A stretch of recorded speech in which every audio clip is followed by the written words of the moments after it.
In this week's episode, we take a look at Sony's new loyalty program for the PlayStation fans. Monkey Island creator announces he'll no longer be giving updates on the upcoming return of Monkey Island. And the Sega Mega Drive Mini 2 is heading west. My name is Anthony. And I'm Barry. This is episode 60 of the Retro Gaming Dads podcast, the podcast for everything retro and retro inspired. Flipping it, 60 episodes. Yeah, 60. Our podcast's getting so old, he'll be able to retire soon. No offense, I'm surprised I've put up with you this long so far. You know, it's the way around. Before we start, we'd like to say a massive thank you to our Patreon subscribers. Short, Gizmo, and Bobby Socks. Thank you very much. We really do appreciate it. It does go a long way, and the money does go back into the podcast. Also, anyone living in the UK over the last few days will probably have the exact same experience. Sweating, sticking to anything. You know, you want to walk around in your undies, but if you've got leather sofas, good luck getting off them. That sort of thing. Peel yourself off the sofa. Yeah, just sticking to it. Oh, honestly, it's absolutely horrible at the minute. Work isn't any better either. We haven't got aircon, so it's just a stuffy room, isn't it? Just everything. I wasn't able to sleep last night. It was just so hot. Yeah, but you're crazy. You haven't got a fan.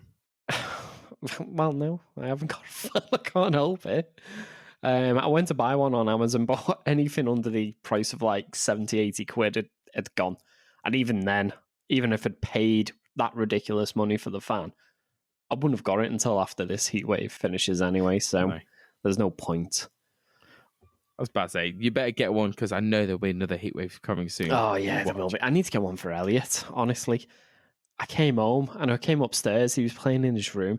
It looked like someone had just dumped a bucket of water over him. He was just so sweaty, and he ran over and gave me a hug, and I'm like, oh, okay, now let's peel you off me. You're like, oh, don't touch me. Yeah. So, to be honest, I was no better. After I cycle part way home and get two trains, crowded trains, and then a walk, it's just, that's how I get home. I'm disgusted. It is absolutely horrible. It's been horrible. Well, it's not just us that have been having issues with the heat. Nintendo of Japan have actually come out and addressed the concerns of a lot of Switch owners who've been saying, my Switch isn't working. And it turns out the Switch really is struggling in the heat, and people's Switches are just shutting off. It surprised me because surely this is something that they should have anticipated. Surely if someone was living in, I don't know, America, which does get really flipping hot, so another place like that, why is it overheating so much now? Well, it's not that it's just overheating so much now. It's that it's so hot right now. Well, yeah. That's why they're overheating. So Nintendo have come out and said, ideally, if your Switch keeps switching off, play in shorter bursts. No 12-hour marathon on Breath of the Wild. And try and keep it between, ideally, no lower than 3 degrees Celsius up to 35 degrees Celsius, which I think is... It's about 95 degrees Fahrenheit for kind of that, been hitting. That one country in the world that refuses to use Celsius. Oh, yeah. Just awkward. I don't know. It's a really bizarre thing. I'm so glad like the PlayStation and the Xbox aren't having this issue. Sitting playing the Xbox, if I had to play in short bursts, I'd be a bit annoyed. The Switch, I don't play as often or as longer bursts compared to the Xbox. I do think when they say short bursts, they mean like an hour or so, not like 5 minutes. Well, yeah, no, I think what it is people who are using it docked, playing longer titles and more demanding titles, it's generating a bit more heat, but it's the environment around it's already hot. So it's just like me, it's just not coping at all. None of us are coping. We're sat there at work, like melting. I just bring ice lollies in today to try and cool people down. I don't like lolly ices, and I have to have one of them. Don't even speak to me. Do you know, I told her that you call them lolly ice instead of ice lollies, and she just gave me the dirtiest look. Because she at first she you're wrong. I said I call them lolly ices. She's like, I thought you meant you did. I said no, I don't. Barry does, and I told him to stop talking to me, and he started saying, "Of course, it's a lolly ice." No, it's a lolly made out of ice, so it's an ice lolly. Yeah, but you don't call a lollipop. You don't go, "Oh, a pop lolly." No, it's the same thing. It's just instead of sweet, it's ice. So therefore, it's a lolly ice. No, I think you'll find a lot of people will side with me more than you. I've never heard of it until you. You're the first This is person that's a ever yearly said this to me. argument with me and Kerry. But hopefully the Heatwave won't last much longer and the Switch will be able to start coping a bit more. For us, it's done after tonight, isn't it? My dad actually recorded 42 degrees in his car going down the motorway. That's absolutely horrible. Insane for the UK. Well, for the next sort of week or so, it's still going to be in low 20s. Yeah, but that's normal summer, isn't it? Like low to mid 20s. I still don't cope. Get enough of the heat, you know. That's what English people do quite often. We speak about the weather a lot. Oh, yeah, Let's we try and get complain. past the weather, I I'll be guess. complaining it's too mild next week, too wet the week after, and then too cold when we get into autumn. There's no pleasing the English people with the weather. Well, PlayStation have announced the loyalty program, which they are extremely keen to stress is not anything to do with NFTs. It did sound like it at first. So PlayStation Stars has been announced, coming later on this year. Seems interesting. Just seems like it is a knockoff version of Microsoft Rewards, I guess. I'll be honest, I think this sounds a lot more like the Nintendo Stars program that they have, where if you buy a game, you can redeem it and get like £1 worth of stars that goes into your wallet on the eShop. Yeah, but if you make a purchase on the Xbox, again, you get Microsoft points. I know, but the stars are more immediate. You redeem them and straight away you've got like 20p, 50p, £1, whatever it is. Microsoft points, you've got to save them up and then you go, I've saved them up for 2 months. What can I spend it on? Oh, it is £5 Xbox credit. At least doing it that way like Nintendo and PlayStation are going to do. You know, they can be used instantly to take off, I don't know, say you've got £2.50 built up. That will take £2.50 off your purchase plus whatever you're adding on to it. So, as you said, it's an immediate reward. And I think it's quite interesting that you get some of the loyalty points from just unlocking some of the trophies as well, which is something that Xbox doesn't do. Oddly enough, that was something that Microsoft did announce for the Xbox 360, that you could get in-game rewards for unlocking achievements. And I know they give you some Yes, they avatar did. items in some games. Yes. But I don't think it ever went beyond that. So PlayStation have also announced that you'll be able to get digital collectibles, but I'm just interested in how you will see these and how these will be displayed. I was thinking, what was the point of them? Because obviously you want to wait to display them. Did you ever remember PlayStation Home on the PlayStation 3? Yes. So you had like the spaces and you made an avatar and you decorated your room. I'm wondering if something like that might be coming back. So you could sort of like explore around in the area. I do remember because you had a room, didn't you, basically? Yeah, you had a room and you could decorate it. Put them onto shelves and make it so others can come and look at it, or it's just your personal collection? Maybe. To be honest, We are speculating here. and I don't want to be negative about it, but I don't really see the point of these. Because even with achievements, I'll be the first to admit, the achievements are for me. They're not for anyone else. I don't go on your Xbox profile and go, oh, he got that achievement for looking up the skirt of the main protagonist in Lollipop Chainsaw. What? Is that actually an I've achievement seen in the that game? achievement. Don't you try and deny it. I've never touched it. However, I did like one of your achievements, and that was you finally getting the level you needed on Clicker Heroes. Oh, yeah. That was so anticlimactic. I just woke up in the morning and I had it, went, Waste of time. Oh. With Microsoft, how they used to make it so you could get avatar items, I kind of feel like that's gone now. Avatars are kind of like a thing in the past. On the 360, I felt like everyone really spent time on their avatar. They got collectibles because they interacted with different things. I remember I had a dragon. I really liked it. I quite enjoyed doing my Yeah, but avatar. you're a nerd, On the aren't you? Xbox One, I'm just kind of like, meh, avatar thing is past, that's it. I'm not really fussed of how he looks. The thing that's missing, though, is Sorted, on the that's it. Xbox 360 when these avatars came out, and let's be honest, they were just a rip-off of Mii's from the Nintendo Wii. Yes. There was games where you could play as them, like the two that come to mind for me is Kingdom of Keflings and World of Keflings. I've got Doritos Crash Course on my head. Yeah. I remember there used to be a section on the store for games with avatar support. Yeah. There's nothing like that now, which is weird because the avatars seem a lot more detailed. In fact, our logo is our Xbox avatars. Yeah, they are. I think that's why they fell out of like favor a little bit, which is a shame because Microsoft put effort into not only making the avatars actually look significantly better, but also offering a lot more diverse customization in things like prosthetics, wheelchairs, which I think is a really nice thing. You know, it's a lot more inclusive. And then Yes. they done that and went, oh, look, it's great. Look how cool these look. And they do look cool. And then went, okay, then. And just, as far as I'm aware, never done anything with them. You know the game Rec Room? Something like that, where you can go and as your avatar. Oh, the like VR chat and stuff like that. Is that what you mean? Yeah. Yes. Because something like that would be ideal for you to go as your avatar, wouldn't it? Yeah, just So why not go around put them and in mingle. If you could have like a racing game and it's the driver in the car or something, just something as small or as simple as that. I think I would be a bit more inclined to focus towards some achievements if I got avatar items again. Well, a lot of the Sega games used to have them because I remember my avatar had Sonic Adventure 2 t-shirt on it that I got for playing the game. It depends how PlayStation does this. They don't have avatars, do they, on PlayStation?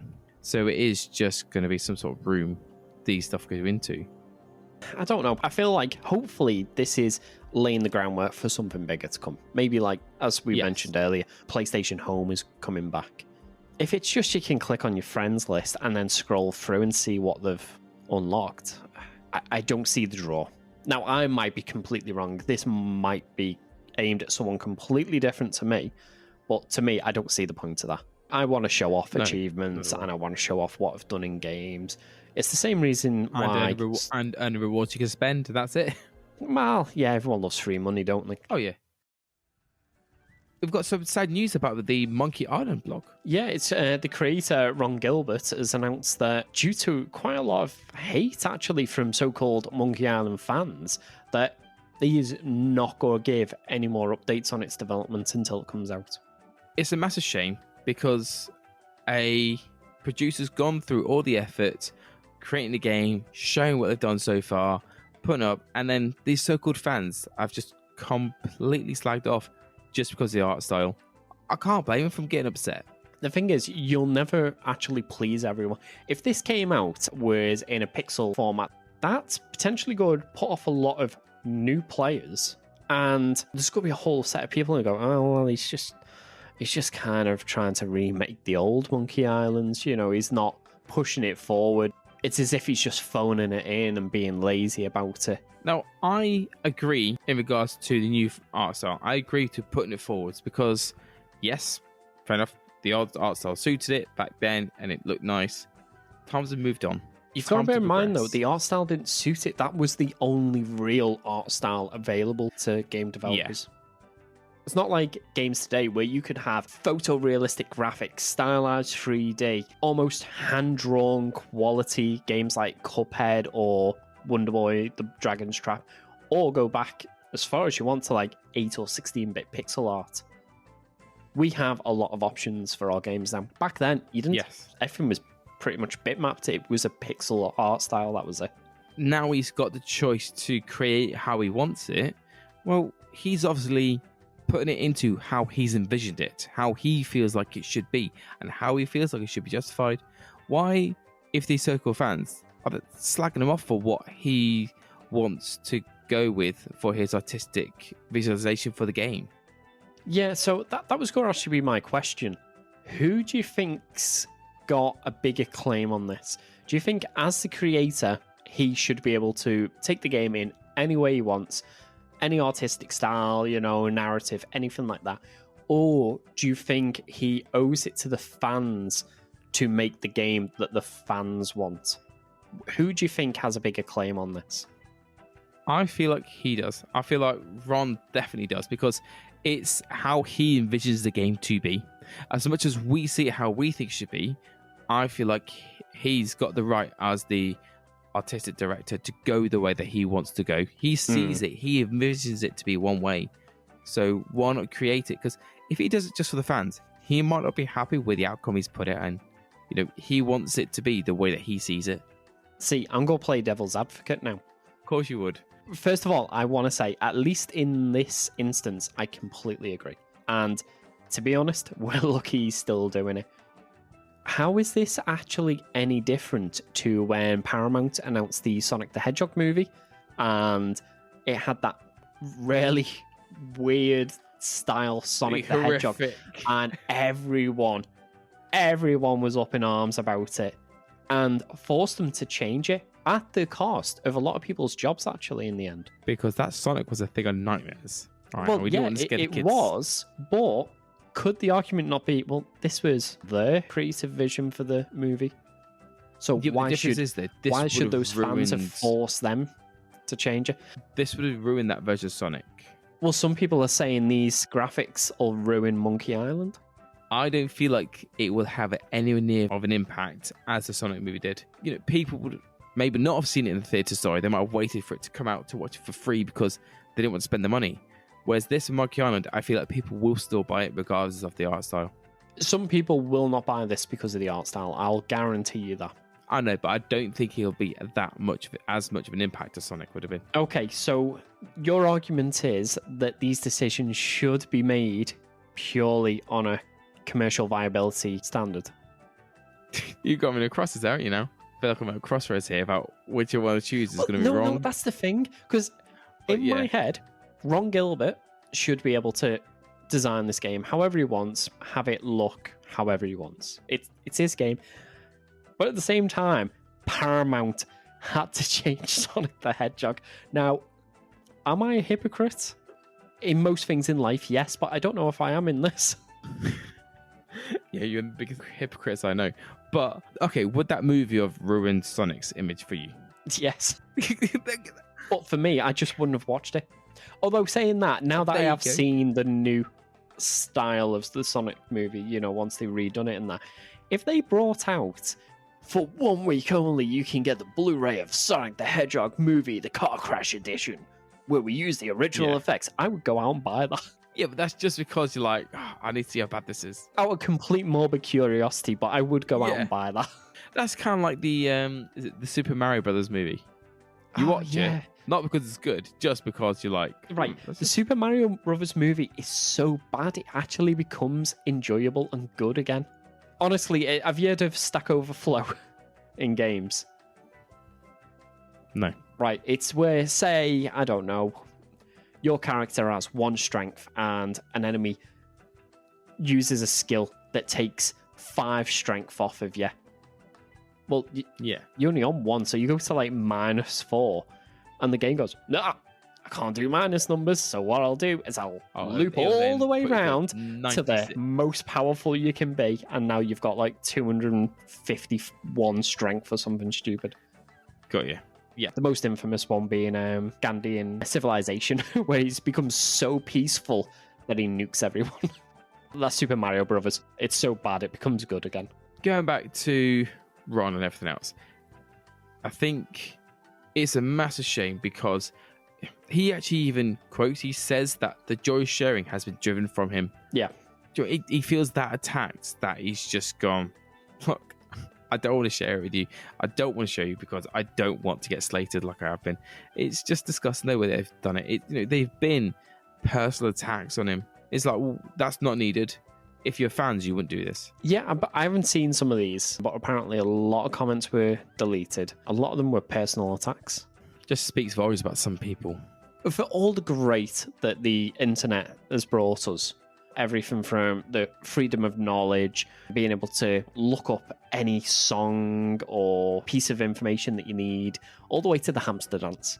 For all the great that it's done, I think the fact that you remain anonymous online brings out the very worst in people. Yeah, some people would not have said that things in real life. It's only because they're absolutely behind not. a computer screen with a keyboard. And not just with this as well, but unfortunately with kids being bullied. You know, I'm sure it was saying when you were little, but for me, if I was getting bullied, that was a thing that was either done in person or a physical thing. So teachers and parents, you know, they could see it. They could see the kids shouting at each other or the kids pushing or shoving each other. Now it's almost like this silent thing where you can do it and no one can tell it's you. If you don't want to be identifiable, warriors. That's what it is. Well, yeah. I very much doubt it, but Ron Gilbert, if you're listening to this, we love you. We support you. And at least I am very excited to play Monkey Island once more. Now, so someone has done a port of the Metal Slug for Mega Drive. a port of the Metal Slug. Considering this is on the Mega Drive, a console which, as much as I love it, is absolutely inferior to the Neo Geo. This looks pretty impressive. It does. I think they've done a very good job. Oh yeah, they've done an excellent job. Now, they've labelled this as a beta, and also it is a very small stage that you can go along and shoot the enemies.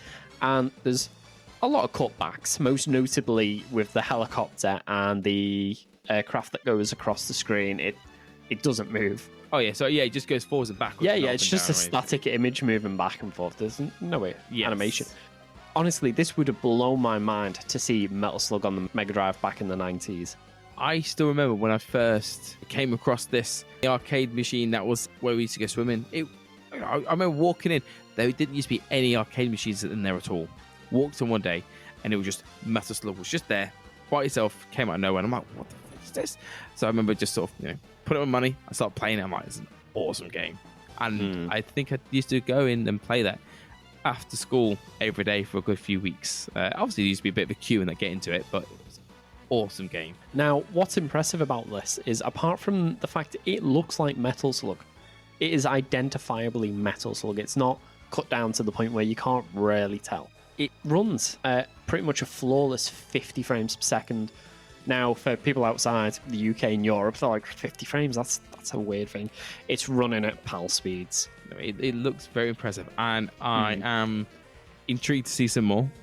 I don't really know what the end game of this is. Obviously, it's going to get it running, but what? Make it so people can download it and get an empty cartridge or somehow get it. Yeah, put you can put these Mega onto like an EverDrive or something similar. Yeah. I doubt this will ever become a full game, but it's an impressive tech demo all the same. And not only are they bringing it to the Mega Drive, but they've also made a conversion for the Atari ST as well. Again, to fit this sort of title onto there, and it to be identifiably Metal Slug is mind-blowing. I say this often. I'll say it again. Some people have too much time in their hands. I think it is also that they've got a lot of skill and they have a lot of love for these old titles or consoles.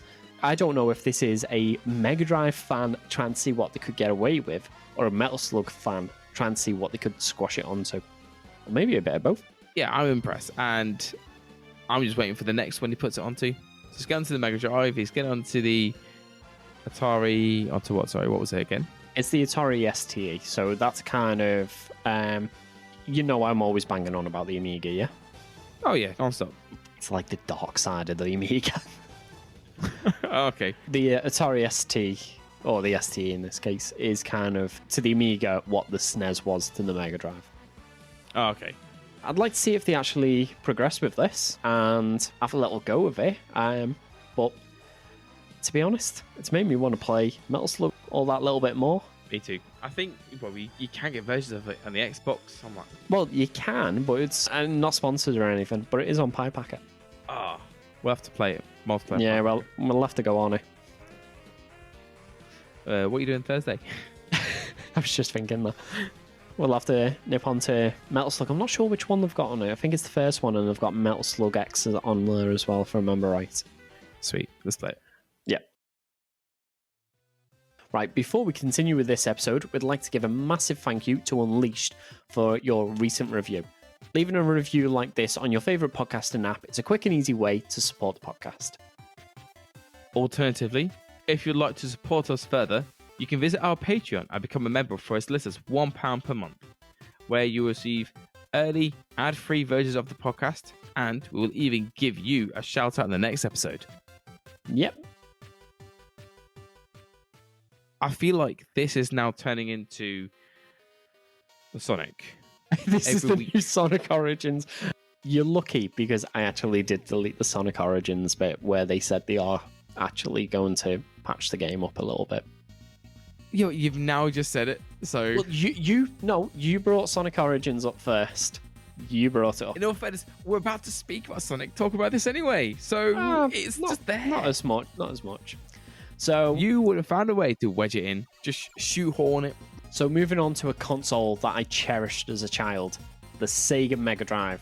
Now, we have been talking about the new Sega Mega Drive Mini 2 that's coming to Japan, and we're they've been releasing games, and they seem to be releasing them in batches of 11, don't they? I wonder why, though. It's a bit of a bizarre one. Yeah, hopefully it means there's 55 games, because they did say there was over 50 games, but never give us an exact number. Now, they have announced that this is coming to North America as the Sega Genesis Mini 2. And as we mentioned on the last episode when we were going through some of the games, they did seem very Japanese-centric, and we would imagine that some of them would have been changed for a Western release. Just to make it easier, I guess, for the transfer across. So they have changed some of them. Mm-hmm. I'm not surprised by some of these games on here. I feel like it's actually a pretty good selection. And I guarantee you, if they did a European version, it'll be the exact same games as on the North America one. Yes. And I kind of feel like a European one must be imminent. If they've done it for Japan and then also done North America, surely it's going to come to a European one soon. I can't see why they wouldn't. Yeah. Now, like the Japanese version, this is going to be an Amazon exclusive. It's due for release on the 27th of October and can be pre-ordered now for about $100. Again, day before my birthday. Is that the same date as the Japanese one, then, I assume? I feel like it is, yeah. Yeah, I'm a bit surprised. I should have checked that. The same date. I should have checked that, to be honest. I'm pretty certain it is, because that's the exact same thing I said for the Japanese one. Yeah. Now, talking about selection of games, some of the games are the same, and still a lot of really good games on there. Although there's some games that I feel just... they're always on these bundles, they're always on these compilations, and I'd like to see some different games. Now, the game I'm talking about, Sonic to CD. be honest... No, actually, Sonic CD, not so much, because it's not in a lot of these compilations. The two I'm talking about is Afterburner 2 and The Ooze. Yeah. Personally, I don't like these games. I find them really boring, and they always seem to be on these bundles. I don't mind sort of jet fighter games, but I've not touched it in years. It's one that I play for a little bit, and then I'm like, eh. It's not as good as the arcade. They couldn't call it Afterburner because it weren't as good as the arcade version, so they called it Afterburner 2. Once you've played it for 5 minutes, that's it. You've seen pretty much everything the game has. But I guess looking through this, Sonic CD, Shining Force CD, Night Striker, Ninja Warriors, Outrunners, a lot of these games, I'm not surprised at all that they're on here. Yeah, to be honest, for Sonic CD, Shining Force CD, Sylpheed is a personal favourite of mine from the Mega CD. It's a fantastic shooter, and it's very cinematic, actually, especially for its age. Those games, I would think, is worth the majority of this price alone. And we do only know 23 of the titles at the moment. Yeah, so far. It is a massive list. Should we rattle through the list really quick? Yeah, go on. First one is Sonic CD, Shining Force CD, Sylpheed, Mansion of Hidden Souls, Night Striker, Ninja Warrior, Afterburner 2, Outrun, Outrunners, Virtua Racing, Super Hang-On, Sonic 3D Blast, Shining in the Darkness, Vector Man 2, The Ooze, Bonanza Brothers, Alien Soldier, Rainbow Islands Extra, Splatterhouse 2, Rolling Thunder 2, Lightning Force, Fancy Zone, and Star Mobile. So quite a few of those games did come up on the Japanese ones, but definitely seem a lot more Western focused. But I guess it's, like we said before, it's to save them doing all the translations and that sort of stuff. Yeah, definitely. Easy. Although one game that's not on there is Pop Full Mail. That got a Western release. I hope that is actually on this system, because it's a decent game, and it's fairly sought after as well for the Mega CD. Yeah, because we know there's going to be more than 50, so there's at least another 27 to be announced. Yeah, so we're not even halfway. Although saying that, they did release the next batch of 11 titles for the Japanese Mega Drive Mini 2 as well. I look at the first one, like we just said, it's Alien Soldier. Yeah, Alien Soldier, fantastic game. I think it was the final game by Treasure, and it's basically a boss rush. Like, the stages in it are stupidly small, but the graphics, the huge characters, it's amazing. It's absolutely brutal, though. Absolutely brutal. Now, I noticed you jumped in there and got Alien Soldier said, so I had to do the next one.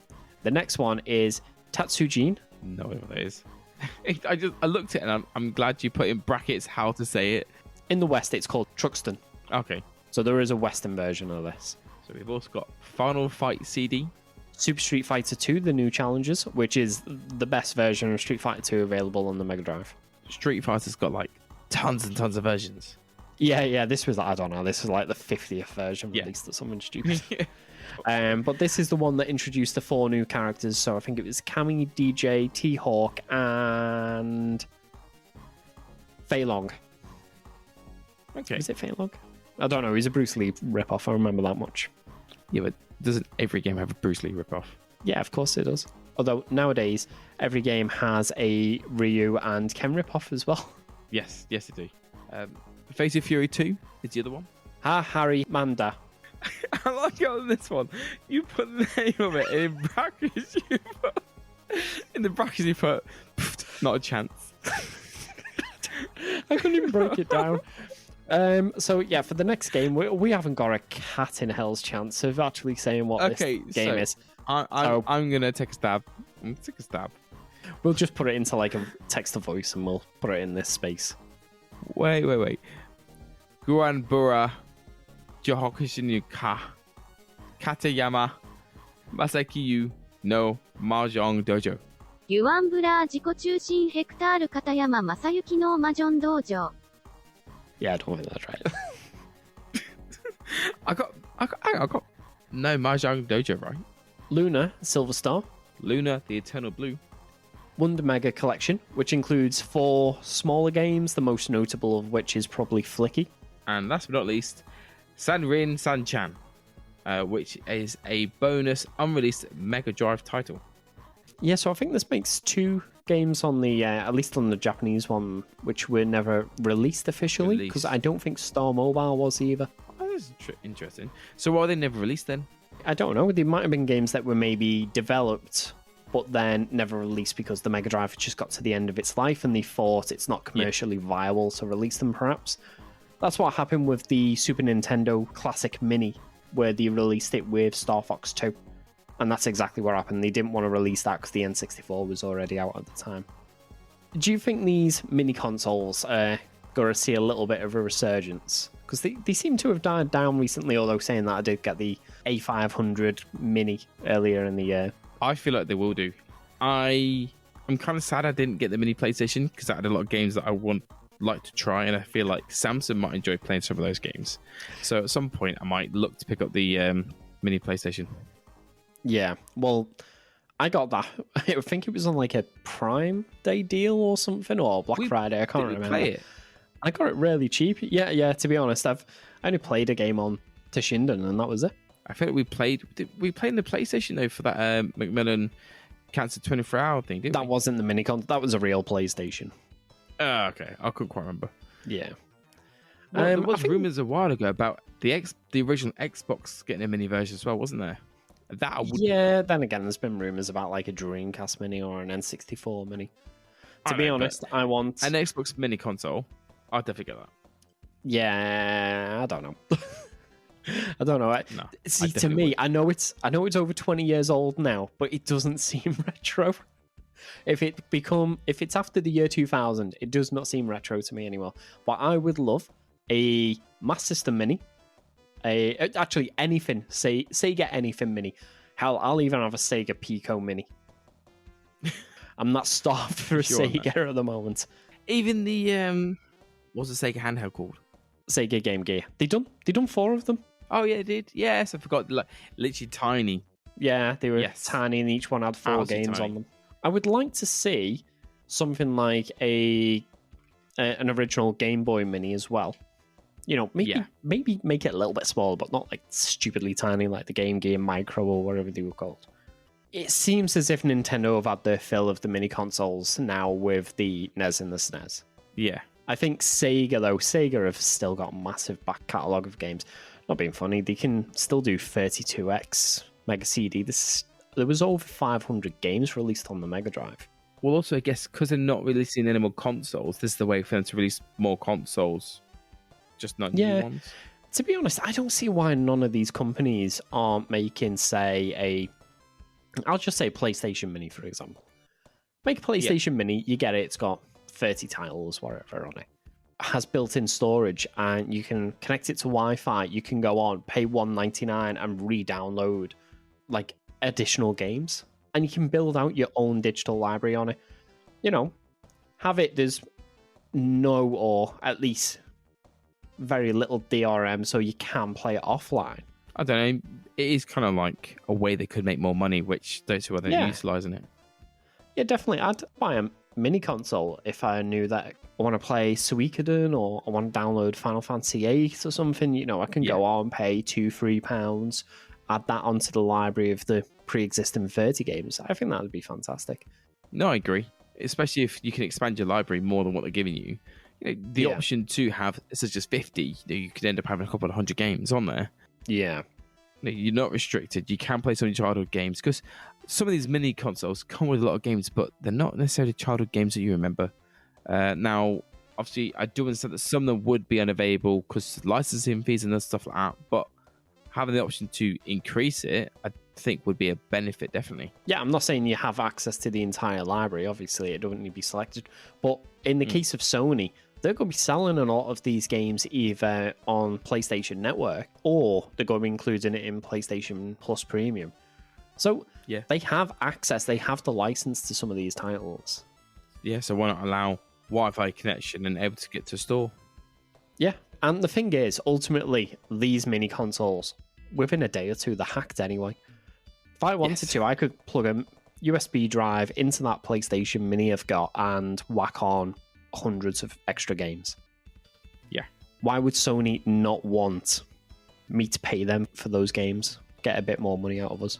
Maybe they hope people don't hack it, but I mean, let's face it, it always happens regardless of the console. That ain't gonna happen. Even if you hoped no one could hack it, or just say it was unhackable, why wouldn't you want to sell a piece of hardware, get a bit of money for selling the hardware, and then a reoccurring revenue stream from it from them buying additional games? Because they didn't think that far ahead. I refuse to believe that they were that short-sighted. Not just Sony, all of them. Sega, Nintendo. I've even got a TurboGrafx Mini in the loft, which has never been played. Going back to the Mega Drive Mini, I do hope it comes to Europe. The first Mega Drive Mini did, so I don't see why this one won't. I feel like it's just a matter of time until it does. Yeah, and there's quite a few games. I hope the Luna games do come to the Western versions. They're fantastic RPGs. And I'm actually looking forward to seeing what other games they announce, because there's quite a few on there that I know before I said about the Ooze and Afterburner. You know, they seem to be on every one of these sort of collections. Well, there's plenty of games that I'd never expect them to be on here. Sonic 3D Blast, for a start, that certainly doesn't get the love that it deserves. So what we reckon? So 27th of October is the release date.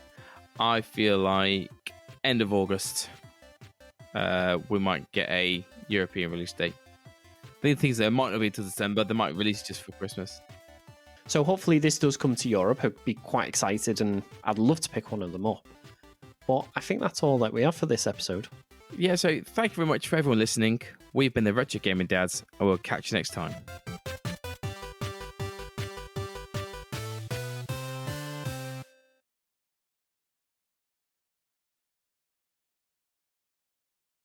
Yeah, so far.